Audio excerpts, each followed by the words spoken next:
നിന്റെ നൂപുരമാർമരം ഒന്നു കേൾക്കാനായി വന്നു ഞാൻ.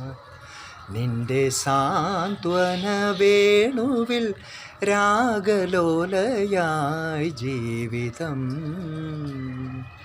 നീ എൻ്റെ ആനന്ദ നീലാംബരി, നീ എന്നും അണയാത്ത ദീപാഞ്ജലി. ഇനിയും ചിലമ്പണിയൂ, എന്തിനു വേറൊരു സൂര്യോദയം, നീ എൻ പൊന്നുഷ സന്ധ്യയല്ലേ.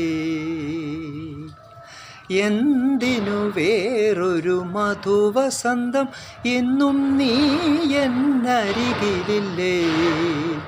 മലർവനിയിൽ വെറുതെ എന്തിനു വേറൊരു മധുവസന്തം.